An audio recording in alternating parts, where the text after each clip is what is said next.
ذاته من خلقه وحافظ سره ومبلغ رسالاته العبد المرتضى والنبي المجتبى والرسول المصطفى أبي القاسم محمد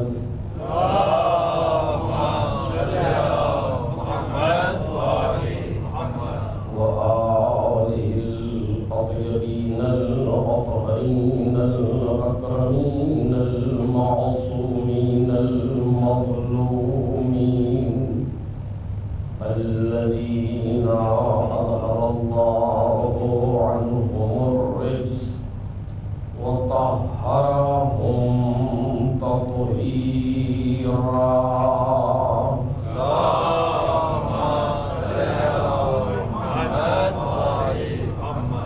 لا سيما ابن الزهراء بقية الله وآيته الكبرى واللعنة الأبدية على أعدائهم أجمعين. أما بعد فقد قال الله الكريم في الذكر الحكيم ولقد كرمنا بني آدم وحملناهم في البر والبحر ورزقناهم من الطيبات وفضلناهم على كثير ممن خلقنا تفضيلا.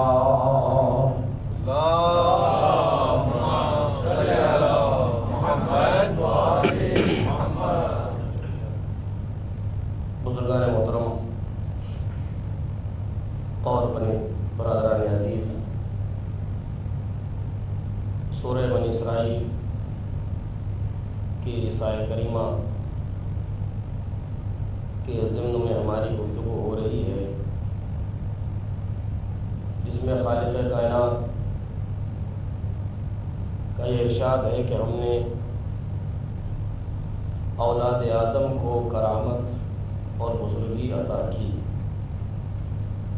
اور اسے خشکی و تری میں اٹھایا اور اسے پاک و پاکیزہ رزق عطا کیا اور بہت سی مخلوقات پر اسے فضیلت دی۔ اس سلسلے میں جو موضوع بحث ہے وہ کرامت انسان ہے۔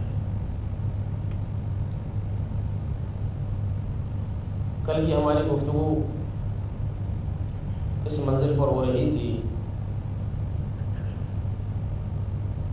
کہ بالآخر ان ساری مخلوقات میں پروردگار عالم نے انسان کو بزرگی عطا کی ہے، انسان کو عزت اور کرامت دی ہے دوسری مخلوقات کے بجائے۔ جہاں پر ایک سے ایک بڑی مخلوق، ایک سے ایک عظیم اور پیچیدہ مخلوق پائی جاتی ہیں، ان میں صرف پروردگار عالم نے انسان کو کرامت اور بزرگی عطا فرمائی ہے، لہذا اس کا کوئی نہ کوئی سبب ضرور ہوگا جس کی بنیاد پر پروردگار عالم نے انسانوں کو فضیلت دی ہے اور بزرگی اور کرامت اور عزت عطا فرمائی ہے۔ کل یہ عرض کیا گیا کہ کائنات میں جتنی چیزیں ہیں ان ساری چیزوں کو پروردگار عالم نے انسانوں کے لیے خلق کیا ہے۔ اس بات پر ہماری گفتگو ہو رہی تھی، جتنی چیزیں کائنات میں ہمیں دکھائی دے رہی ہیں اور دکھائی نہیں دے رہی ہیں، محسوس ہو رہی ہیں، ان ساری چیزوں کو پروردگار عالم نے انسان کے لیے خلق فرمایا ہے۔ خود آواز دی کہ یا ابن آدم خلقت الاشیاء لاجلک، اے آدم کی اولاد ہم نے ساری چیزوں کو تیرے لیے خلق کیا۔ اور یہاں تک بھی کہا کہ ہم نے ساری چیزوں کو جو بھی آسمان و زمین میں ہے تیرے لیے خلق کیا اور تیرے لیے مسخر کیا، یعنی دنیا کی ساری چیزوں کو ہم نے تیرے لیے تابع بنا دیا ہے۔ مسخر کرنا یعنی تابع بنا، تیرا تابع بنا دیا ہے۔ اس پر ہماری گفتگو کل ہو رہی تھی۔ آج ایک لفظ آگے بڑھنا چاہتا ہوں کہ پروردگار عالم نے ساری مخلوقات کو انسان کے لیے پیدا کیا اور انسان کو اپنے لیے پیدا کیا۔ خلقت الاشیاء لاجلک وخلقتک لاجلی، اور تجھے میں نے اپنے لیے پیدا کیا۔ اس کے معنی کیا ہے؟ کہ پروردگار عالم نے انسان کو اپنے لیے خلق فرمایا، یعنی کیا محتاج ہے انسان کا؟ نہیں۔ اس کو انسان کی ضرورت ہے اپنے کسی کام میں؟ نہیں۔ پھر اپنے لیے یعنی تو میری اتنی شریف مخلوق ہے، تو میری اتنی عظیم مخلوق ہے کہ ہم نے تجھے اپنے آپ سے نسبت دی ہے۔ کائنات میں کسی چیز سے تیری نسبت نہیں دے رہا ہوں، تیری شرافت کی بنیاد پر، تیری عظمت کی بنیاد پر ساری چیزوں کو تیرے لیے پیدا کیا۔ وہ ساری کی ساری چیزیں تیری خدمت میں لگی ہوئی ہیں، تو اسے سمجھ یا نہ سمجھ، یہ تیری مشکل ہے کہ تو ان مراحل کو محسوس کر پاتا ہے یا نہیں کر پاتا۔ لیکن ہم نے تجھے کائنات کی کسی مخلوق کے لیے نہیں پیدا کیا، کائنات کی کسی چیز کے لیے تجھے نہیں پیدا کیا، تجھے فقط اور فقط اپنے لیے پیدا کیا، اور اپنے لیے اس عالم میں کہ میں تیرا نہ محتاج ہوں نہ مجھے تیری ضرورت ہے۔ یہ بھی عجیب بات ہے کہ وہ کہتا میں نے تجھے اپنے لیے پیدا کیا مگر مجھے تیری ضرورت نہیں ہے۔ مولا کائنات نہج البلاغہ میں ارشاد فرماتے ہیں کہ خلق الخلق حین خلقهم غنیا عن طاعتهم وآمنا من معصیتهم لأن لا تضره معصیت من عطا ولا تنفعه طاعت من عطا۔ پروردگار عالم نے مخلوقات کو پیدا کیا اس عالم میں کہ ان سے بے نیاز تھا۔ خلق الخلق حین خلقهم غنیا عن طاعتهم، ان کی اطاعتوں سے بے نیاز تھا، وہ آمنا من معصیتہم، اور ان کے گناہوں سے امان میں تھا۔ کیوں؟ لأن لا تضرہ معصیت من عصا۔ توجہ کریں، اس لیے کہ معصیت کرنے والوں کی معصیتیں، گناہ کرنے والوں کے گناہ اسے کوئی ضرر نہیں پہنچا سکتے۔ ولا تنفعہ طاعت من عطا، اور اطاعت کرنے والوں کی اطاعتیں اسے کوئی فائدہ نہیں پہنچا سکتی۔ یعنی پوری کائنات گناہ کرے پروردگارہ کچھ بگڑنے والا نہیں ہے، پوری کائنات اطاعت کرے پروردگارہ کوئی فائدہ ہونے والا نہیں ہے۔ وہ جو ہے وہ رہے گا، اس کے یہاں نہ کسی کمی کی گنجائش ہے نہ کسی اضافے کی گنجائش ہے۔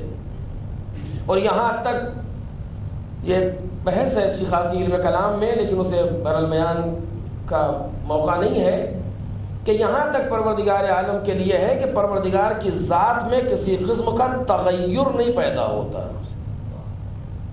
توجہ کریں، توحید کی ذرا سی چیزیں دو لمحوں میں، پروردگار کی ذات میں کسی قسم کا تغیر نہیں پیدا ہوتا۔ جیسے ہمارے یہاں ہے تغیر ایجاد ہوتا ہے ہمارے اندر، کبھی ہم خوش ہیں تو حالات کچھ اور ہیں ہمارے نفس کے، کبھی ہم ناراض ہیں تو ہمارے نفس کے حالات کچھ اور ہیں۔ ایسا ہے کہ نہیں؟ انسان خوش ہوتا ہے، مسکراتا ہے، اندر سے ایک عجیب سی فیلنگ پیدا ہوتی ہے، کسی کے لیے خوش ہے، اور اسی کے برخلاف کسی سے ناراض ہے تو ایک نفس کی دوسری کیفیت ہوتی ہے، چہرے پر آثار بھی دوسرے ہوتے ہیں، پورا سسٹم انسان کا دوسرا ہو جاتا ہے ایسے حالات میں۔ خوشی کے عالم میں دوسرا، خوشی کے عالم میں اور ناراضگی کے عالم بدل جاتا ہے انسان، ایک تغیر پیدا ہوتا ہے، ایک تبدیلی ایجاد ہوتی ہے، ظاہر میں بھی اور باطن میں بھی۔ لیکن پروردگار عالم کیا ایسا نہیں ہے؟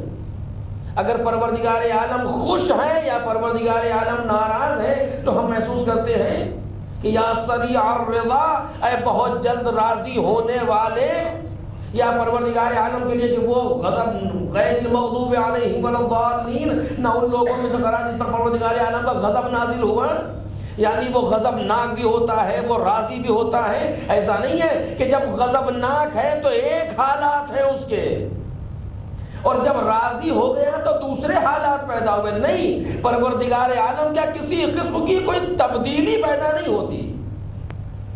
وہ غضب کی صورت میں بھی اور رضا کی صورت میں بھی ایک طریقے سے ہے. پھر معنی کیا ہے اس کے غضب کے؟ کہ جب وہ غضب کے عالم میں ہوگا اس کا عذاب شامل حال ہوگا.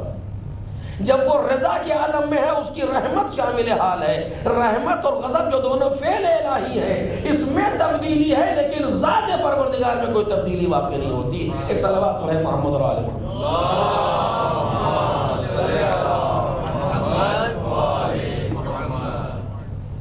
تو پروردگار عالم کہ جو معصیت سے امان میں ہے، اطاعت سے بے کوئی فائدہ اس کو ہونے والا نہیں ہے، اس نے انسانوں کو پیدا کیا اور خلق کیا اور کہا تجھ کو میں نے اپنے لیے بنایا.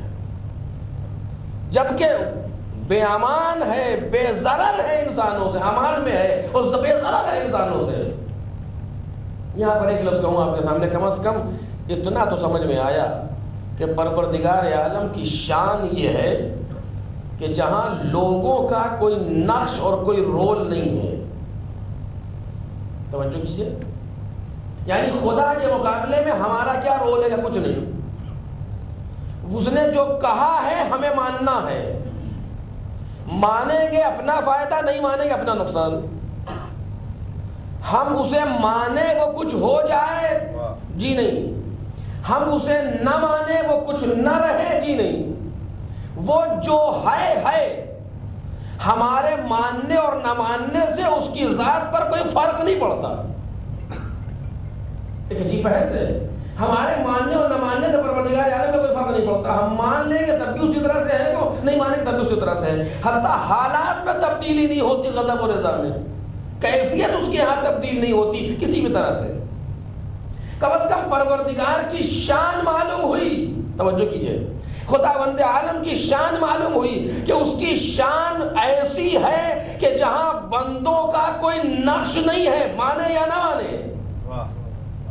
اگر مانیں گے تو خدا کا فائدہ نہیں، ماننے والوں کا فائدہ. اگر نہیں مانیں گے تو خدا کا نقصان نہیں، ماننے والوں کا نقصان. جب شان پروردگار یہ ہے کہ ہے، اور جتنی چیزیں پروردگار سے منسوب ہیں ان کی بھی شان یہی ہے. توجہ کریں، جتنی چیزیں پروردگار عالم سے منسوب ہیں اس کائنات میں ان سب کی شان یہی ہے. کیا؟ کہ مانو تو تمہارا فائدہ، نہ مانو تو تمہارا نقصان. مثال دوں آپ کے سامنے موجود کعبہ. کعبہ کیا ہے؟ بیت اللہ. پورے کائنات کے گھروں میں اس نے ایک گھر کی نسبت اپنی طرف دی. بیت اللہ خدا کا گھر. شان کیا ہے؟ کہ پوری کائنات کعبے کے اطراف میں طواف کرے تب بھی کعبے کی ذات پر کوئی اثر نہیں پڑے گا. پوری کائنات کعبے جانا چھوڑ دے تب بھی کعبے کی ذات پر کوئی اثر نہیں پڑے گا. اس کی جو فضیلت ہے وہ رہے گی. لوگوں نے اس کو محترم نہیں بنایا کہ ان کے جانے سے محترم ہو. لوگوں نے اسے احترام نہیں دیا ہے کہ نہ جانے سے وہ بے احترام ہو جائے. نہیں، وہ ہے جس کو اپنی قسمت سنوارنا ہو وہ کعبے تک جائے. کعبے کو ضرورت نہیں ہے کسی کی کہ تم آؤ کہ نہ آؤ. تم آؤ چاہے نہ آؤ، ہم جیسے ہیں. تمہارے آنے سے ہماری شرافت میں اضافہ نہیں، تمہارے نہ آنے سے ہماری شرافت میں کمی نہیں. یہ کعبے کا حال ہے. کتاب اللہ جو اللہ کی کتاب ہے اس کی بھی شان یہی. ہم صبح سے شام تک قرآن پڑھیں تب بھی قرآن ہے. صبح سے شام تک قرآن نہ پڑھیں تب بھی قرآن ہے. کوئی فرق نہیں پڑتا. ہمارے گھر میں قرآن رکھا رہے پورا سال اسے نہ کھولا جائے تب بھی وہ قرآن ہے. کوئی پڑھنے والے روزانہ اسے پڑھے تب بھی قرآن ہے. اگر ہم پڑھیں گے تو فائدہ ہمارا ہے، نہیں پڑھیں گے نقصان ہمارا ہے. جن چیزوں کو پروردگار عالم نے اپنی طرف نسبت دی ہے وہاں مزاج یہی رکھا ہے کہ جہاں لوگوں کا کوئی نقش نہ رہ جائے، کوئی رول نہ ہو. پیغمبر کو کوئی مانے چونکہ اللہ رسول اللہ کا رسول ہے. کوئی مانے گا تب بھی رسول ہے، نہیں مانے گا تب بھی رسول ہے. دنیا والوں کے طریقے سے نہیں ہے کہ کوئی ووٹ دے تو کچھ بن گئے اور سپورٹ لے لے تو گر گئے. ایسا نہیں ہے. یہ الہی عہدہ ہے جہاں لوگوں کی دخل اندازی کا سوال ہی نہیں پیدا ہوتا. جو عہدہ پروردگار عالم کا ہو وہاں نہ کوئی کچھ دے سکتا ہے نہ لے سکتا ہے. جتنے بھی عہدہ الہی ہیں، جتنے بھی مقامات پروردگار ہیں، جتنی بھی عظمت پروردگار ہیں، جن کی پروردگار کی طرف سے جنہیں جن عظمت ملی ہے، وہاں لوگوں کا دخل نہیں ہے. آپ اٹھا کر کے دیکھیں کہیں بھی نہیں ہے. کسی نے رسول انہیں بنایا نہیں جو لے لے ان سے رسالت کو. پوری کائنات کہ یا رسول اللہ اشہد ان محمد رسول اللہ، تب بھی رسول رسول. پوری کائنات انکار کرتے رسالت کا، تب بھی رسول رسول ہے. یہی ہے پوری کائنات میں ایک رسول، ایک نبی، سارے کے سارے منکر. ایک نبی ہے صرف اکیلا، کون؟ جناب ابراہیم. سارے کے سارے انکار کرے. پوری کائنات میں ایک موحد ہے 16 برس کا بچہ، جناب ابراہیم. تب بھی وہ خدا ہے، یہ نبی ہے. نہ اس کی نبوت پر اثر نہ اس کی خدائی پر اثر. یہ مزاج پروردگار ہے کہ میں لوگوں کا محتاج نہیں، تو جو مجھ سے منسوب ہیں وہ بھی لوگوں کے محتاج نہیں. یہ اس نے مزاج بنایا ہے کائنات کے اندر کہ نہ مجھے لوگوں کی احتیاج و ضرورت ہے، نہ جس کو میں نے اپنی طرف نسبت دی ہے اس کو احتیاج و ضرورت ہے. جو عہدہ میں نے دیا ہے وہ میں نے دیا ہے. جو عہدہ الہی ہے وہ عہدہ دے بھی رہا ہے. تو جب دے رہا ہے عہدہ تو پھر لوگوں کا نقش اس میں نہیں ہے. آپ دیکھیے جناب موسیٰ علیہ نبینا وعلیہ السلام، پروردگار عالم نے جناب موسیٰ سے کہا کہ اذهب الى فرعون انه طغى.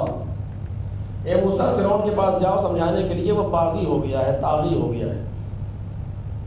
جناب موسیٰ کون ہے؟ اللہ کے نبی ہیں، اللہ کے رسول ہیں، اولو العزم پیغمبر ہیں، صاحب کتاب ہیں، صاحب شریعت ہیں. ساری چیزیں جناب موسیٰ کے پاس.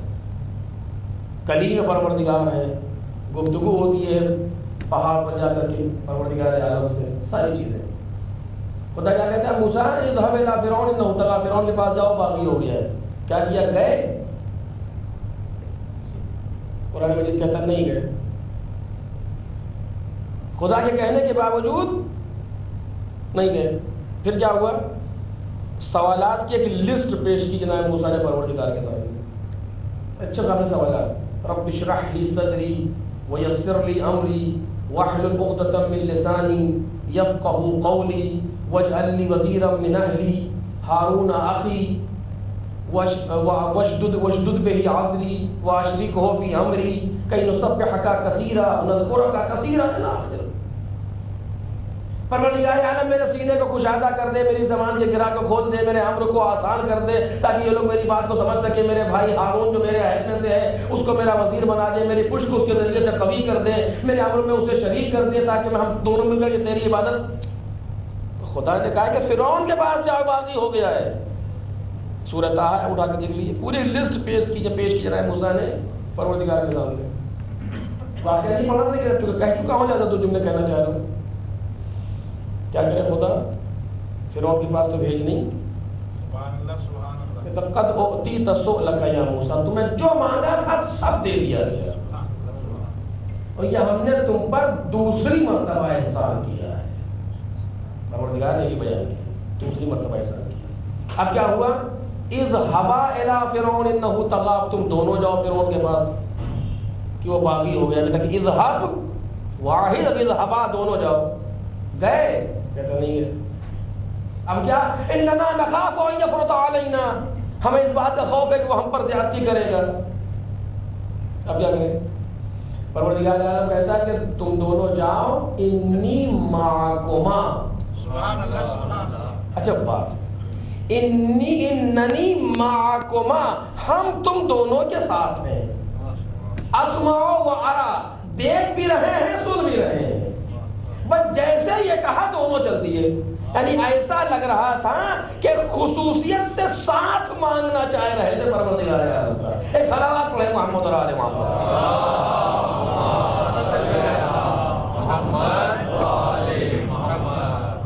جبکہ جناب موسیٰ بھی جانتے ہیں، جناب ہارون بھی جانتے ہیں کہ ہوا معکم اینما تکونوا اینما کنتم، تم چاہے جہاں رہو وہ تمہارے ساتھ ہے. لیکن خصوصیت سے ہم اپنا ساتھ مانگنا، معیت چاہ رہے تھے. یہ ایک الگ مسئلہ ہے، مجھے اسے نہیں چھیڑنا تھا، کہنا صرف اتنا تھا. توجہ کیجئے. وَاجْعَلْ لِي وَزِيرًا مِّنْ أَهْلِي، ہمارے اہل میں سے وزیر بنا دے، وزیرم من اہلی وجعل لی، ہمارے لیے بنا دے وزیرن من اہلی، ہمارے اہل سے وہ بنا دے۔ اب ہارون اخی، ہمارے بھائی ہارون کو ہمارا وزیر بنا دے۔ توجہ کیجئے، میں توجہ چاہتا ہوں مجمع سے، کیونکہ یہ یہاں پر مورد بحث ہوتی ہے بعض چیزیں، قرآن ہے، یہ کوئی روایت نہیں ہے، اور قرآن کا ایک ایک فقرہ قابل غور ہے، اتنا بھی غور کیا جائے۔ وَاجْعَلْ لِي، جناب موسیٰ کہہ رہے ہیں پروردگار عالم سے، وَاجْعَلْ لِي وَزِيرًا مِنْ أَهْلِي، ہمارے اہل سے ہمارا وزیر بنا دے۔ اتنا کافی تھا، تو جسے چاہے بنا دے ہمارے اہل سے وزیر، نہیں، ہارون اخی، ہمارے بھائی ہارون کو بنا دے۔ پوائنٹ آؤٹ کر رہے ہیں، شخصیت پروردگار پہلے ہی سے بنا دے، میرے بھائی ہارون کو میرا وزیر بنا دے پروردگار عالم کی بارگاہ میں۔ اور جناب موسیٰ کی تشخیص اتنی بہتر ہے کہ مالک نے کوئی حاشیہ نہیں لگایا، کیونکہ پروردگار کیا کوئی تکلف ہو، کوئی تعارف ہو، کوئی مروت نہیں ہے کسی کے لیے۔ جناب ابراہیم نے دعا کی وَمِن ذُرِّيَّتِي، پروردگار یہ امامت ہماری ذریت میں رکھ دے۔ جناب ابراہیم ہے، لیکن فوراً حاشیہ لگا لا ینال عہد الظالمین، ابراہیم تمہاری دعا قبول تو ہے لیکن کسی ظالم کو میرا عہدہ نہیں ملے گا۔ اس حاشیے کے ساتھ قبول کی، انی جاعلک للناس اماما قال ومن ذریتی قال لا ینال عہد الظالمین۔ ابراہیم دعا قبول ہے، تم نے جو کہا ہم نے مان لیا، لیکن ہمارا عہدہ کسی ظالم کو نہیں ملے گا۔ یعنی اگر تمہاری ذریت میں کوئی ظالم ہوگا تو ہم اس سے عہدہ نہیں عطا کریں گے۔ پروردگار نے صاف اعلان کیا جناب ابراہیم کے ساتھ، کوئی مروت نہیں ہے وہاں، چونکہ عہدہ الہی کا تذکرہ ہے۔ یہاں جناب موسیٰ نے کہا وَاجْعَلْ لِي وَزِيرًا مِنْ أَهْلِي هَارُونَ أَخِي، پروردگار عالم میرے اہل سے میرا وزیر بنا دے میرے بھائی ہارون کو۔ قدرت نے جواب کیا دیا، قد اوتیت سؤلک یا موسیٰ، تمہارے تمام سوالوں کے جواب دے دیے گئے، یعنی ہم نے تمہارے بھائی ہارون کو تمہارا وزیر بنا دیا، تمہارے سینے کو کشادہ کر دیا، تمہاری زبان گرہ کو کھول دیا، تمہارے امر کو آسان کر دیا، تمام سوالوں کے جواب دے دیے تمہارے۔ توجہ کریں کہ جو جملہ کہنا چاہتا ہوں، ایک سوال یہاں پر ہے، جناب موسیٰ کی تشخیص کتنی بہتر ہے، اپنی وزارت کے لیے شخص کو لا رہے ہیں، اپنی وزارت جو عہدہ ہے، وزارت کا عہدہ جناب موسیٰ کو دینا ہے اپنے بھائی کو، چاہتے ہیں کہ میرا بھائی میرا وزیر ہو جائے، پروردگار کے سامنے شخص لا کر کے پیش کیا، مالک اسے وزیر بنا دے، قدرت نے وزیر بنا دیا، اس کے معنی جناب موسیٰ کی تشخیص بالکل صحیح ہے۔ جناب موسیٰ نے جس شخص کو پسند کیا ہے وزارت کے لیے وہ بالکل صحیح، جناب موسیٰ جو صلاحیت لے کر کے آئے ہیں وزارت کے لیے بالکل صحیح، خدا نے بنا دیا۔ جب اتنی بہتر تشخیص تھی آپ کی، توجہ کریں، جناب موسیٰ آپ خود ہی بنا لیتے۔ ایک صلوات پڑھیں محمد اور آل محمد۔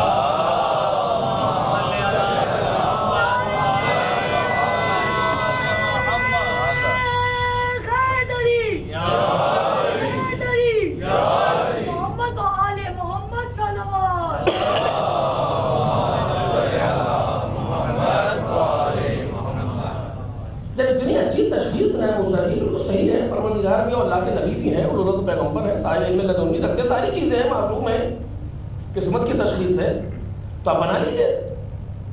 یہ کہ اس کے لیے دعا کی کیا ضرورت ہے؟ آپ جانتے ہیں ایک دم بالکل مناسب آدمی ہے، آپ اللہ کے نبی، آپ کو معلوم ہے پروردگار عالم کے معیار کیا ہیں، اس کے عہدے کے معیار کتنے ہیں، وہ کیا چاہتا ہے معلوم ہے، آپ نبی ہے، آپ بنا لیجئے۔ اس کے لیے دعا پروردگار کو کیوں؟ جناب موسیٰ آواز دیں گے یہ عہدہ الہی ہے، جناب موسیٰ آواز دیں گے یہ عہدہ الہی ہے، میرا وزیر ضرور ہے لیکن وزارت کا عہدہ خدائی ہے، میں بنا نہیں سکتا۔ میں پروردگار عالم کی بارگاہ میں گزارش تو کر سکتا ہوں کہ میرے بھائی وزیر کو، ہارون کو میرا وزیر بنا دے، لیکن بنا نہیں سکتا۔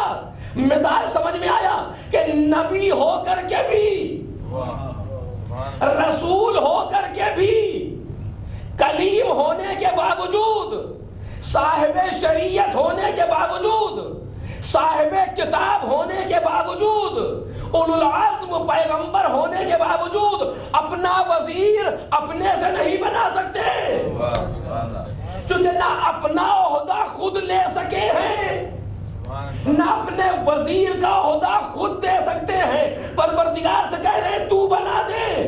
اگر اتنی سی بات لوگوں کی سمجھ میں آ جائے، اگر یہ قرآن مجید کی آیت ہے، میں اپنی طرف سے نہیں کہہ رہا، سورہ طٰہٰ اٹھا کر کے دیکھیں، رب اشرح لی صدری ویسر لی امری الآخر موجود ہے، وَاجْعَلْ لِي وَزِيرًا مِّنْ أَهْلِي ہارون اخی، میرے بھائی ہارون کو میرا وزیر بنا دے۔ اگر اتنی سی بات بھی لوگوں کی سمجھ میں آ جائے کہ جو الہی عہدے ہیں، چاہے نبوت ہو یا رسالت ہو یا خلافت ہو یا امامت ہو یا وزارت ہو، نہ کوئی نبی بنا سکتا ہے سوائے خدا کے، نہ کوئی رسول بنا سکتا ہے سوائے خدا کے۔ پوری کائنات جمع ہو جائے کسی کو رسول نہیں بنا سکتے، پوری کائنات جمع ہو جائے کسی کو نبی نہیں بنا سکتے۔ ایک شعر پہلے کہا گیا تھا کہ انسان، خیر ایک صلوات پڑھیں محمد اور آل محمد،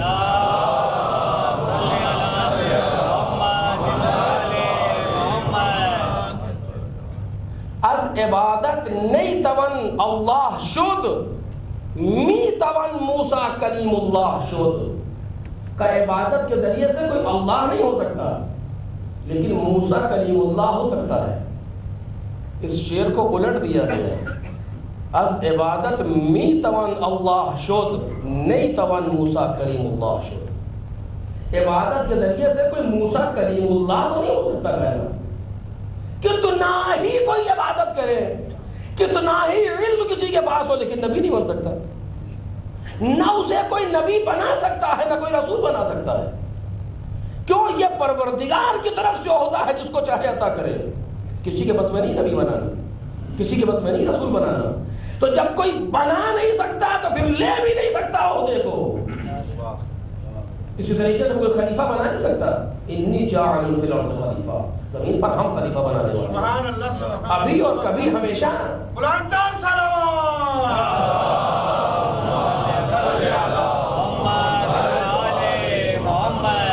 یا ہارون انا جعلناک خلیفۃ فی الارض، اے ہارون ہم نے تمہیں زمین پر خلیفہ بنایا ہے۔ یہ ہوتا ہے هو الذی جعلکم خلائف الارض، اے لوگوں وہی وہ خدا ہے جس نے تمہیں زمین پر اپنا خلیفہ اور جانشین بنایا ہے۔ نہ کوئی خلیفہ بنا سکتا ہے، نہ نبی، نہ رسول، نہ امام۔ وَجَعَلْنَاهُمْ أَئِمَّةً يَهْدُونَ بِأَمْرِنَا، ہم نے انہیں امام بنایا ہے جو ہمارے امر سے ہدایت کرتے۔ لفظ جعل آ رہا ہے، قرار دینا، اور یہاں بھی وہی لفظ وَاجْعَلْ لِي وَزِيرًا مِّنْ أَهْلِي، تو قرار دے، تو بنا دے میرے اہل سے میرے بھائی ہارون کو میرا وزیر۔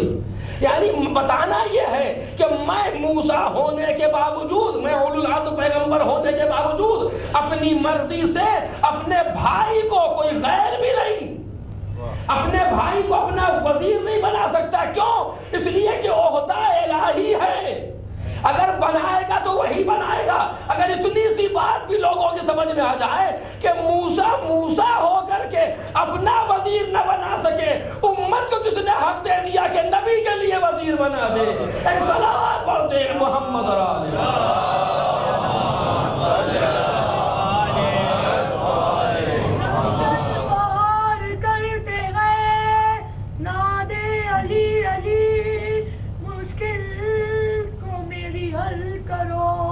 مشکل کشا علی نعرہ حیدری، حیدری محمد آل محمد صلوات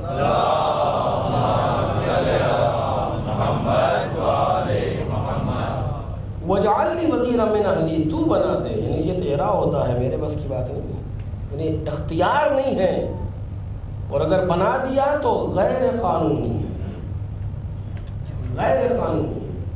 اور یہ بات یہاں پر ہے، آپ توجہ کیجئے ذرا سا کہ غدیر میں جو آیت ہے اس کے تیور کیا ہے، انداز کیا ہے۔ اب بات سے بات آئی، میں جو دو لفظوں کو ختم کر رہا ہوں، یا ایھا الرسول بلغ، اے رسول پہنچا دو۔ جس جگہ یہ آیت بھی یا ایھا الرسول، میں جب غدیر نہیں پڑھنی، اس پہ اشارہ کر رہا ہوں، طٰہٰ نہیں، یاسین نہیں، مزمل نہیں، مدثر نہیں، چادر اوڑھنے والے نہیں، کچھ نہیں. یا ایھا الرسول سرکاری عہدہ, جو عہدہ رکھتے ہیں اس سے خطاب کیا گیا یا ایھا الرسول. اس میں کتنی لطافتیں پوشیدہ ہیں اس کے بیان کا موقع نہیں. بلغ پہنچاؤ, کیا ما انزل الیک من ربک. توجہ کیجئے کتنا حساس مرحلہ ہے. ما انزل الیک من ربک, جو تمہارے رب کی طرف سے تم پر نازل کیا جا چکا. یعنی مطلب یہ ہے کہ مولا غدیر سے نہیں بنے. سبحان اللہ. یہ نہیں کہا جائے گا کہ جو پیغمبر نے کیا پوچھا ہے, من کنت مولا ہو فہذا علی مولا, جس کا میں مولا ہوں اس کے یہ علی مولا ہے. یہ پہنچانا ہے, یعنی ولایت کا اعلان ہے. یہ نہیں کہا گیا کہ پہنچا دو جو تم پر ابھی نازل کیا جا رہا ہے, تاکہ کوئی یہ سمجھے کہ غدیر سے ولایت شروع ہوئی. نہیں, پہنچا دو جو تم پر نازل کیا گیا پہلے. کب کیا گیا یہ نہیں بتا رہا خدا, آج پہنچا دو. اب سوچیں, پروردگار عالم نے ولایت کا اعلان پیغمبر کے سامنے کر دیا, لیکن پیغمبر کو اتنا اختیار بھی نہیں ہے کہ کب پہنچائے. اللہ نے عہدہ الہی کی حساسیت, یعنی اپنی مرضی سے وقت کا تعین بھی نہیں کر سکتے کہ کب پہنچانا ہے, بلکہ منتظر ہیں کہ جب خدا کہے. جیسے کہ یا ایھا الرسول بلغ, ابھی پہنچا دو. پیغمبر نے فوراً پہنچا دیا. ایک صلوات پڑھے محمد علیہ.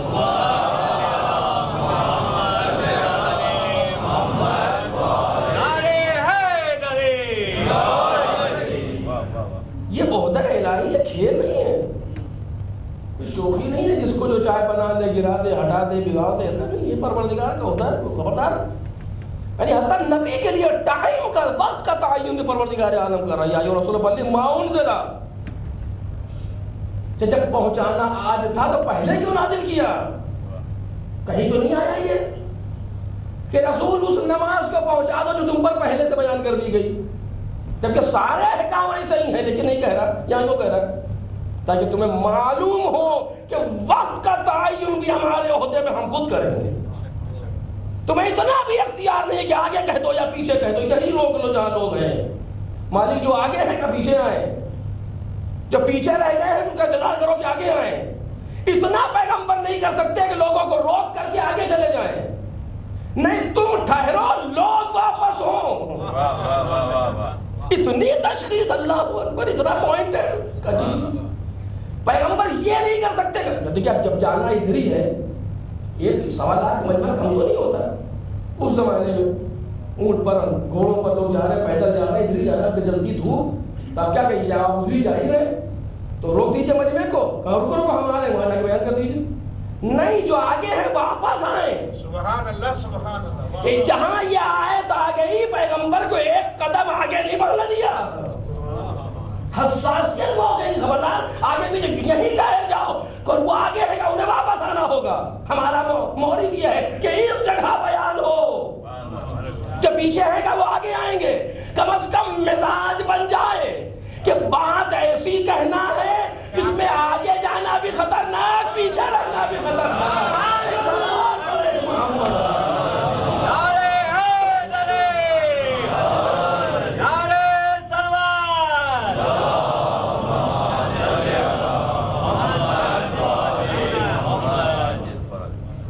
کوئی ایسا پیغام دینا ہے, کوئی ایسی بات کہنا ہے جس میں آگے بڑھنا بھی خطرناک ہے, واپس آؤ.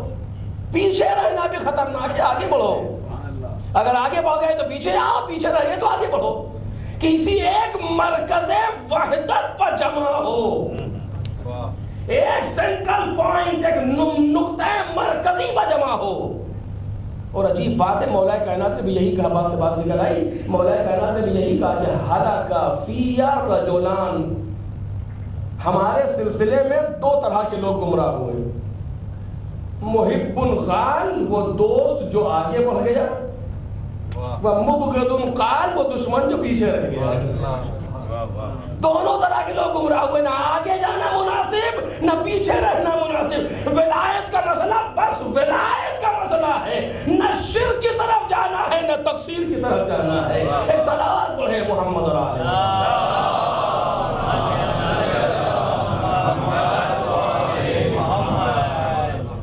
کر رہا تھا کہ عہدہ الہی کا مسئلہ ہے، پروردگار عالم یہ عہدہ مالک کا ہے، اختیار نہیں کسی چیز کو کہ ہم جو چاہیں اس کو آگے بڑھا دیں پیچھے ہٹا دیں، سوال نہیں پیدا ہوتا ہے۔ جتنی چیزیں پروردگار عالم کی وہاں شان یہ ہے کہ ہمارے اختیار میں نہ کم کرنا ہے نہ زیادہ کرنا ہے، ہمارے اختیار میں نہ بدلنا ہے کچھ نہیں، ہمیں صرف تسلیم ہونا ہے مالک کے سامنے، تو کچھ نہیں کر سکتے۔ ہم خدا ہیں مانو چاہے نہ مانو، اگر تمہیں اپنی بھلائی چاہیے تو مان لو، اپنے آپ کو برباد کرنا ہے نہیں مانو۔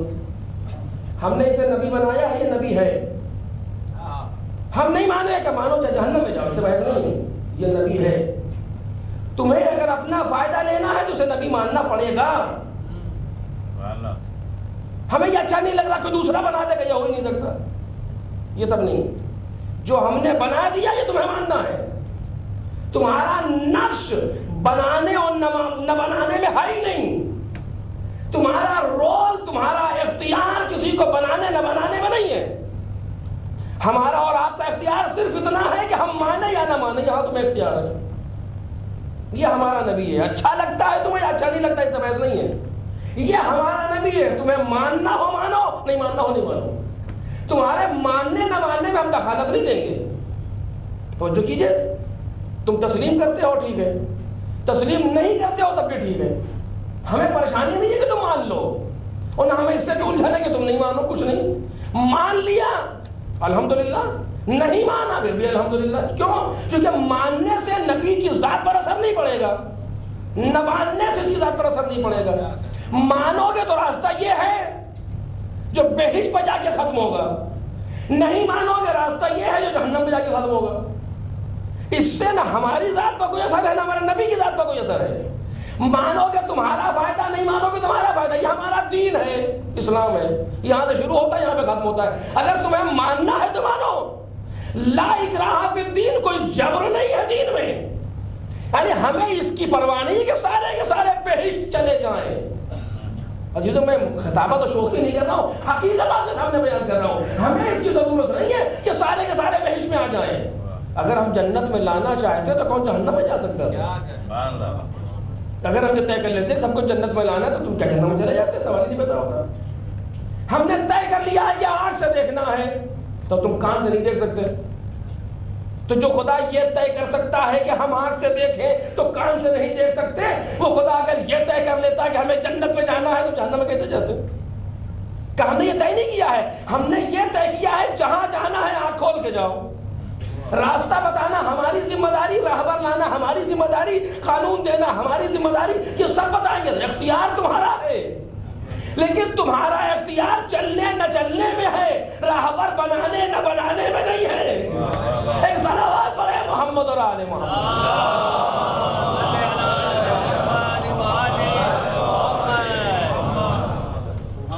یہ ایک مسئلہ ہے ہمارے سامنے، اپنے اوقات پر رہو، تمہیں راہبر بنانے نہ بنانا نہیں، اختیار ہی نہیں ہے، یہ مسئلہ ہمارا ہے، ہم جسے چاہیں گے نبی بنائیں گے، تو اسے مطلب نہیں، تمہیں اچھا لگتا ہو مانو، نہیں تو نہیں مانو، ہمارا کام ہے نبی بنانا۔ توجہ کیجئے، جب یہ مسئلہ طے ہو گیا تو نہ کوئی کسی کو نبوت دے سکتا ہے نہ لے سکتا ہے، نبی لوگوں کا محتاج نہیں ہے، لوگ نبی کے محتاج ہیں۔ اور اگر یہ شان الہی سمجھ میں آ جائے، اگر یہ بات سمجھ میں آ جائے تو مسئلہ آسان ہو جائے گا کہ اگر عہدہ الہی کی شان یہ ہے کہ لوگوں کے بنانے سے نہیں ملتا، عہدہ الہی کی شان یہ ہے کہ لوگوں کے لینے سے چھنتا نہیں ہے، اگر کہیں ایسا عہدہ دکھائی دے جو لوگوں نے دیا ہو، اس کا مطلب یہ ہے کہ وہ عہدہ دنیا کا تو ہو سکتا ہے، پروردگار کا عہدہ نہیں ہو سکتا۔ خدا جو عہدہ دیتا ہے وہاں لوگوں کا نقش نہیں ہے۔ ایک صلوات پڑھے محمد۔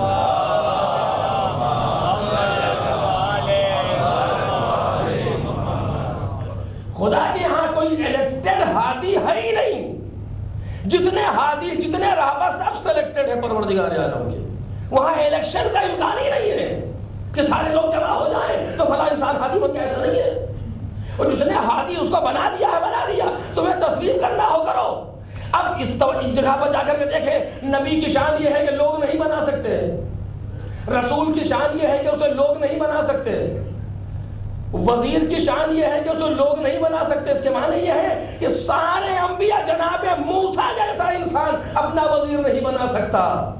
پیغمبر دنیا سے جا رہے ہیں، کس کو اختیار ہے کہ پیغمبر کے لیے جانشین بنا دے؟ پیغمبر خود تو اپنا جانشین بنا نہیں سکتے، لوگوں کو کہاں سے اختیار مل گیا جانشین بنا دے کر؟ نہیں ہے کوئی عہدہ دار الہی، چونکہ ممکن نہیں ہے کہ زمین کسی عہدے دار سے خالی ہو جائے۔ توجہ کریں، اس پر بحث دوسری ہے، اس کو یہاں نہیں چھیڑنا چاہتا۔ ممکن نہیں ہے زمین خالی ہو، کوئی ہے عہدہ دار الہی جو تمہارے عہدہ دینے کا محتاج نہیں ہے۔ جہاں تم عہدہ دے رہے ہوگے وہاں وہ جائے گا بھی نہیں۔ جس جگہ تم عہدہ تقسیم کر رہے ہوگے، جہاں لوگ ووٹ ڈال رہے ہوں گے، اس جگہ وہ جائے گا بھی نہیں۔ ہاں یہ تمہاری بد نصیبی ہے کہ 25 سال اپنی قسمت کے چکر لگا کے اسی کے دروازے پر پھر آنا پڑے گا۔ ایک صلوات پڑھ دے محمد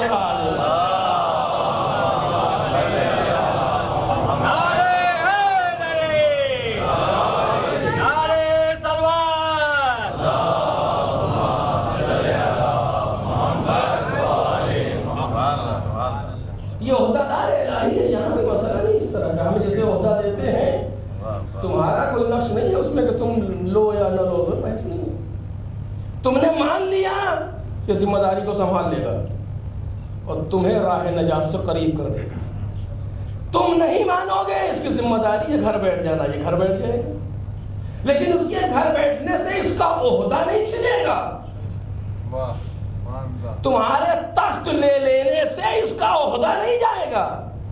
دیکھیے فرق اتنا ہے، دنیا والے جو عہدہ دیتے ہیں، جو خدا عہدہ دیتا ہے، ایک بنیادی فرق ہے دونوں جگہ پر۔ جو دنیا والے عہدہ دیتے ہیں وہ عہدہ دیتے ہیں، صلاحیت نہیں دیتے۔ لہذا عہدہ دار دنیاوی میں صلاحیت ہو یہ ضروری نہیں ہے، ممکن ہو ممکن نہ ہو، کبھی ہوتی کبھی نہیں ہوتی، ضروری نہیں صلاحیت۔ بہت سے اس طرح کے لوگ ہیں کہ کالج کے پرنسپل بن جاتے ہیں کہ ٹیچر زیادہ پڑھے لکھے ہوتے ہیں، یہ ہوتا ہے، دیکھا گیا ہے۔ وہ پرنسپل ہے لیکن اس جو نیچے والے ہیں وہ زیادہ پڑھے لکھے ہیں، اس عہدے کی وجہ سے۔ اب وہ کیا کیا چیزیں ہو تو یہاں سے کہیں بھی نہیں جا سکتی، لیکن بالآخر ہے یہ کائنات کے اندر۔ خدا کے یہاں ایسا نہیں ہے، پروردگار صلاحیت دیتا ہے پھر عہدہ دیتا ہے، یا اگر اور آسان کروں تو صلاحیت دیکھ کے عہدہ دیتا ہے، صلاحیت دیکھ کے عہدہ دیتا ہے، اس کا کہیے۔ اور جب کوئی عہدہ نہیں چھین سکتا خدا کا تو صلاحیت بھی نہیں چھین سکتا۔ دنیا والے عہدہ دے سکتے ہیں، صلاحیت نہیں دے سکتے، انہیں صلاحیت دیکھتے ہیں۔ وہاں کیا ہوا کہ کیسے بن گیا کہ سب سے زیادہ سن ہمارا زیادہ تھا، سن دیکھا گیا کہ تمہارے باپ تو ہم خود موجود ہیں تو تمہارا سن زیادہ ہوگی۔ صلوات پڑھیں محمد علیہ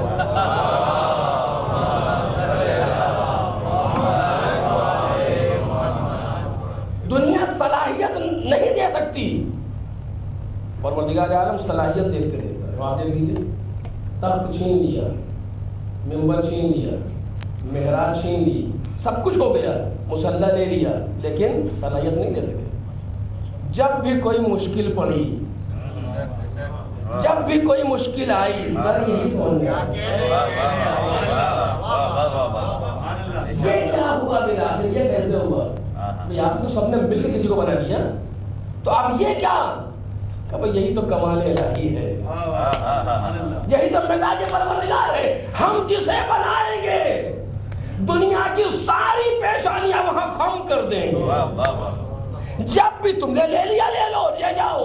دنیا دیکھے گی کہ جب بھی کوئی مشکل آئے گی یا جب بھی تمہیں ہلاکت سے بچنا ہوگا، جملے بھی تمہاری زبان پر وہ لاؤں گا کہ بعد میں سن کے خود تعجب کرو کہ ہم ہی نے کہا ہے۔ ایک صلوات پڑھیں محمد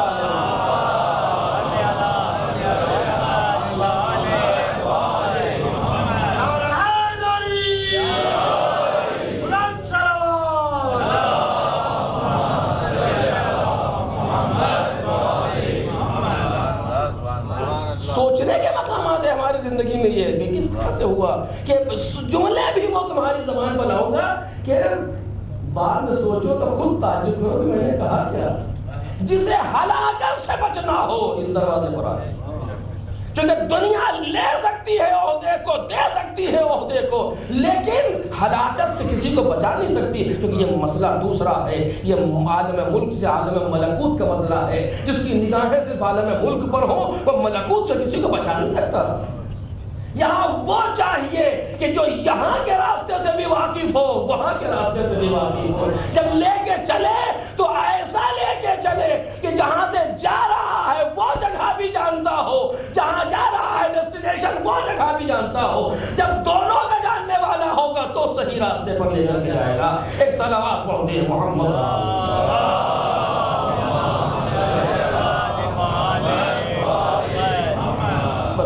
اس جگہ گفتگو کو روک رہا ہوں کہ پروردگار عالم نے انسان کو بزرگی اور کرامت عطا کی ہے. یہ اس کا کمال ہے، یہ اس کا انداز ہے، اس نے عطا کیا ہے. اب یہ بات میں بحث کروں گا یعنی کیا کیسے عطا کیا.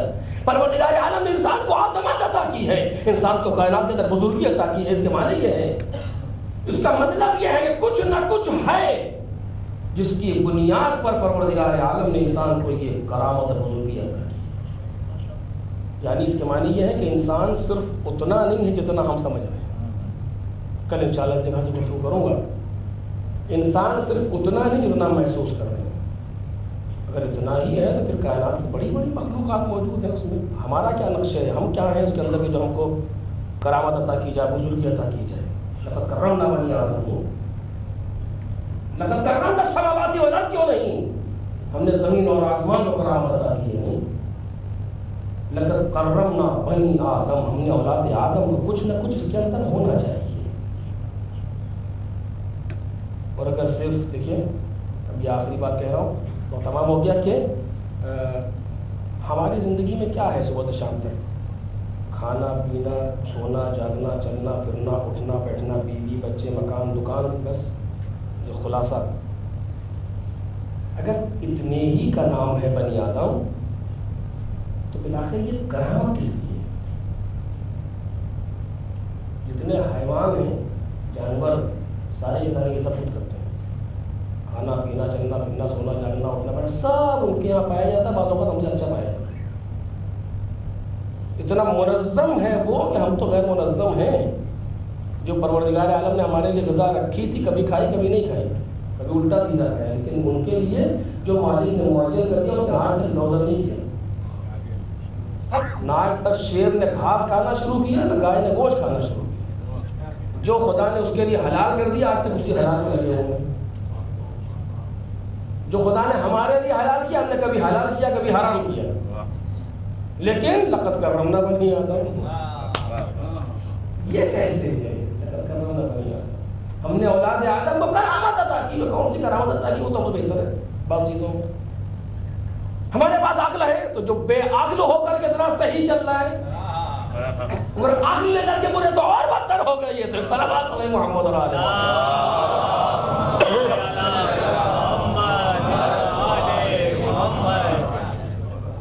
انشاءاللہ میں اس مسئلے پر گفتگو کروں گا آپ کے سامنے. ہم نے اولاد آدم کو کرامت عطا کی، بزرگی عطا کی، اور ہمیں اس کے معنی یہ محسوس کرنا ہے کہ ہم جتنا دکھ رہے ہیں اتنا نہیں ہے، اس سے کچھ زیادہ ہے. اور کچھ نہیں، اس سے بہت کچھ زیادہ ہے. جو ہمارے سامنے میں آنے والی تقاریر آپ کے سامنے عرض کروں گا، اس سے بہت زیادہ ہے انسان کی منزل کہ جتنا انسان نظر آ رہا ہے. کیونکہ کل میں نے کہا اس انسان کے لیے اتنا کچھ کیا گیا کہ تعجب ہوتا ہے. اربعین، روز اربعین کی امام حسین کی زیارت ہے. مومن کی 5 علامتیں ہیں، 5 نشانیاں ہیں، اس میں سے ایک نشانی ہے اربعین کی زیارت. علامات المومن خمس کہوں گا انشاءاللہ شب اربعین. علامات المومن خمس، مومن کی 5 علامتیں ہیں. صلاۃ و 51 رکعت نماز، جیسے یہیں سے غائب ہو گئے، پہلی منزل سے فرصت. وہ زیارت الاربعین، 40 کی زیارت. وہ تختم فی الیمین، داہنے ہاتھ میں انگوٹھی، یہ آسان ہے، داہنے ہاتھ میں انگوٹھی. وہ تعفیر الجبین، خاک پر سجدہ کرنا. والجہر میں بسم اللہ الرحمن الرحیم، بسم اللہ الرحمن الرحیم کو زور سے کہنا۔ اب یہ کیوں کہا امام نے، امام عسکری اسلام نے یہ کلک منزل ہے، لیکن یہ ہے اس زیارت اربعین میں،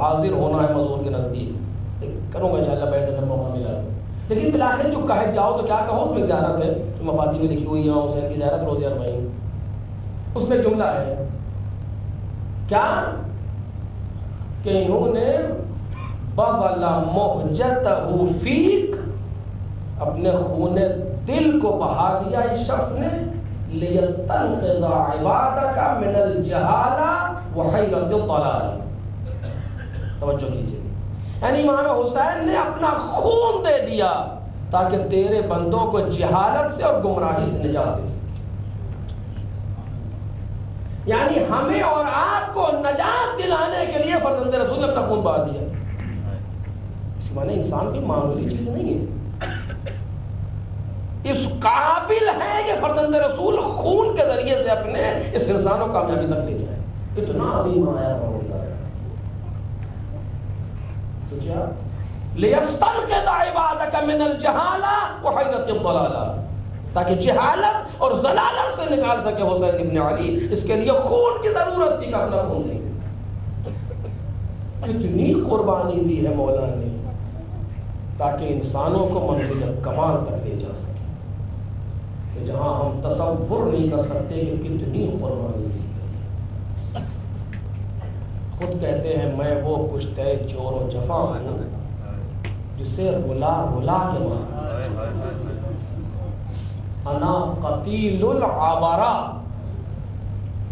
لا یذکرنی مؤمن الا استعبرا، کوئی مومن مجھے یاد نہیں کرے گا مگر یہ کہ آنکھوں میں آنسو آ جائے۔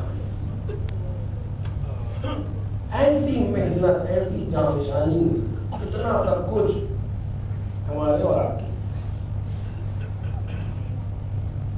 اللہ عزیزو، حسین ابن علی اپنی قربانی دے کے کربلا کی سرزمین پر سو گئے، اور اس کے بعد حسین ابن علی کا کارواں، وہ بہن جو مدینے سے کربلا تک بھائی کے ساتھ آئی، ایک لمحے کے لیے بھی اپنے بھائی کو اکیلا نہیں چھوڑا۔ ایک وقت آیا جب بھائی اکیلا چھوڑ رہا ہے، میں پڑھ چکا آپ کے سامنے کل، بھیا کہاں چلے؟ کہ زینب جہاں سب گئے ہیں۔ اب اس جگہ سے جناب زینب کو اپنے بھتیجے کے ساتھ چلنا ہے۔ دو حصوں میں تقسیم ہے کربلا، مدینے سے کربلا تک، کربلا سے پھر مدینے تک، مدینے سے کربلا تک بھائی کے ساتھ آئی، کربلا سے مدینے تک بھتیجے کے ساتھ، جو دونوں امام ہیں، اور اللہ دونوں کا سہارا بنی ہے شہزادی سے۔ بس عزیزو تمام کر دیا، دو جملے، یہ قافلہ کربلا سے لٹ کے کوفے آیا۔ کوفہ وہ مقام ہے جہاں جناب زینب کبھی شہزادی تھی۔ مولا کائنات نے جب دار الخلافہ کوفہ بنایا، اہل عرب کوفے آئے، اور وہاں پر آج جناب زینب و تمام اسرا کو لایا گیا ہے۔ علی کی بہو بیٹیاں کوفے میں واہ محمدہ واہ علیہ کے نعرے لگا رہی ہیں، دشمن تالیاں بجا رہے ہیں۔ کوفے میں اعلان کیا گیا کہ کوفے والوں مسجد کوفہ میں جمع ہو جاؤ، ابن زیاد تم سے کچھ کہے گا۔ ساری مسجد کوفے والوں سے چھلک گئی، اللہ رے بے غیرتی، ساری مسجد کوفے والوں سے بھر گئی، ہزاروں کا مجمع ہے مسجد میں۔ ابن زیاد مسجد میں آیا، منبر پر گیا، اور جانے کے بعد اس ملعون نے گفتگو شروع کی۔ کیا کہوں، کیسے پڑھوں آپ کے سامنے، لیکن کیا کروں، لکھے ہیں یہ جملے تاریخ کے اندر۔ منبر پر آیا اور آنے کے بعد خطبہ پڑھ رہا ہے، اور کہتا ہے پر اس خدا کا شکر ہے جس نے یزید کو، اب اسے جو جملے کہے میں نہیں کہہ سکتا، جس نے یزید کو کامیاب کیا اور حسین کو ناکام کیا۔ اور حسین کیوں نہ ناکام ہوتے؟ اس لیے کہ وہ ایسے تھے. اب وہ کیسے تھے جملے زبان پر نہیں آ سکتے. آپ جواب سے اگر سمجھ لیں تو سمجھ لیں جو جواب دیا دینے والے نے. اور پورا مجمع ابن زیاد کی اس بیہودہ گفتگو کو سن رہا ہے. کسی میں ہمت نہیں کوئی کچھ کہے. اللہ یہ وہ ایسے لوگ موجود ہیں جنہوں نے مولا کائنات کا زمانہ دیکھا ہے، لیکن صرف دنیا کے خوف سے، صرف جان کے خوف سے ایسے بنے ہوئے ابن زیاد کے سامنے بیٹھے. اس کے بعد کہتا ہے کہ حسین کیوں نہ ناکام ہوتے چونکہ ایسے تھے، اور حسین ہی نہیں ان کے باپ بھی ایسے تھے. بس جب گفتگو یہاں تک پہنچی تو مسجد کی دیوار کا سہارا لے کے ایک نابینا کھڑا ہوا. ایک نابینا شخص کھڑا ہوا، ملعون خاموش. ابھی جملہ جو اس نے کہا تھا وہی جملہ انہوں نے دہرایا، کذاب تو ہے اور تیرا باپ کذاب ہے. اور جس نے تجھے کوفے کا ولی بنایا ہے وہ اور اس کا باپ کذاب ہے. تو نے آل محمد تو قتل کر دیا، سمجھتا ہے بہت بڑا کام کر لیا تو نے. کہتا کون ہے یہ شخص؟ کہتا میں ہوں عبداللہ ابن عفیف عضدی. اس کے بعد کچھ گفتگو ہوئی، اس کا بیان ضروری نہیں ہے. ابن زیاد نے کہا پکڑ لو اس شخص کو. جلاد آگے بڑھے، قبیلے عضد کے لوگوں نے تلواریں نکالی، آپس میں جنگ ہوئی. جلادوں سے عبداللہ ابن عفیف عضدی کو چھین لیا، لے کر کے گھر آئے. جناب عبداللہ کے صرف ایک بیٹی ہے اور کوئی اولاد نہیں، یا ہائے نہیں یا وہاں نہیں، صرف ایک بیٹی. گھر لے کر کے آئے، پہنچایا سلامت کے ساتھ گھر، اور کہا کہ عبداللہ آج آپ نے بھری مسجد میں ابن زیاد کو ذلیل کیا ہے، وہ آپ سے اس کا بدلہ ضرور لے گا. ہم آپ کی حفاظت کے لیے آئے ہیں. تو کہا کہ نہیں تم جاؤ جاؤ، ہمیں تمہاری ضرورت نہیں ہے. کہا کیوں؟ کہا میں نے اپنے مولا علی سے پوچھا تھا، یا علی ہماری موت کیسے آئی؟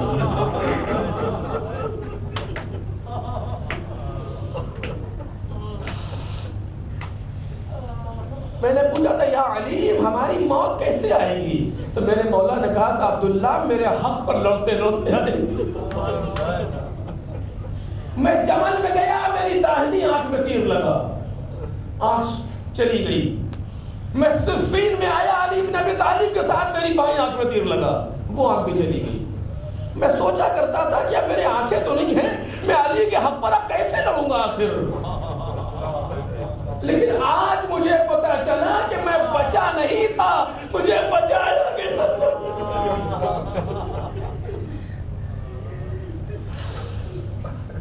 میں بچا نہیں تھا، مجھے بچایا گیا تھا اس دن کے لیے. اگر آج میں نہ ہوتا، ابن زیاد ملعون اتنی بڑی تہمت لگا کے چلا جاتا، کوئی اسے ٹوکنے والا نہ ہوتا. میری زندگی کا مقصد پورا ہو گیا. اب وہ وقت آ گیا جس کی مولا نے خبر دی تھی، تم جاؤ. لوگوں کو گھر سے باہر کر دیا. بیٹی سے کہا دروازے کو بند کر لے. بیٹی نے دروازہ بند کر لیا. لوگ باہر گئے، ادھر سے ابن زیاد کے سپاہی آئے، آپس میں جنگ شروع ہو گئی. بیٹی ان آوازوں کو سن کر کے رونے لگی. باپ نے کہا بیٹی علی کے چاہنے والے موت سے ڈر کے ہو یا نہیں کرتے؟ کہا میرے بابا میں موت سے ڈر کے نہیں رو رہی ہوں، میں تمہاری بے کسی اور بے بسی پر رو رہی ہوں. اگر آج میں بیٹا ہوتی تو تمہارے کام آتی. اگر آج میں بیٹا ہوتی تمہارے کام آتی بابا. باپ کہتا ہاں بیٹی، بیٹا بازوؤں کی قوت ہوتا ہے، لیکن آج تو میری آنکھوں کی بصارت بن جا. میری تلوار لا کر کے مجھے دے، اور صرف اتنا بتا کہ حملہ کس طرف سے ہو رہا ہے. باپ مورچہ لے کر کے دیوار سے ٹیک لگا کے کھڑا ہوا. بیٹی باپ کے پیچھے ہے. دروازہ توڑ کے دشمن گھر کے اندر آئے.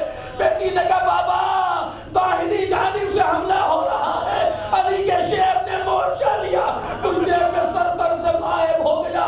لوگ بڑھ بڑھ کے حملہ کرتے رہے، وہ ایک ایک کو فنار کرتا رہا. کسی نے کہا نہیں نہیں، اس کے تلوار کا فن ایسا لگتا ہے جیسے اس نے علی ابن ابی طالب تو سیکھا ہو. تلوار سے نہ مار سکو گے، نیزہ پھینک کے مارو.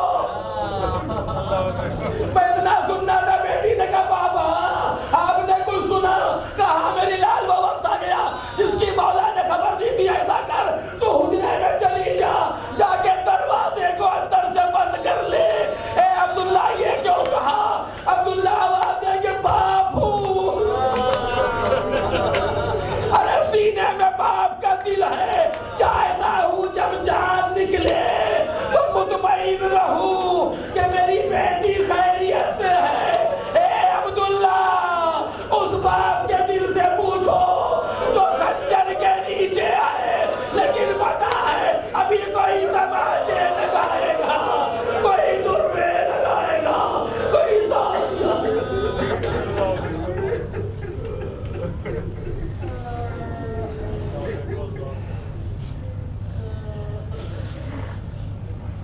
سيعلم الذين ظلموا أيهم القلب ينقلبون ألا نعبد الله غير القوم الظالمين إنا لله وإنا إليه راجعون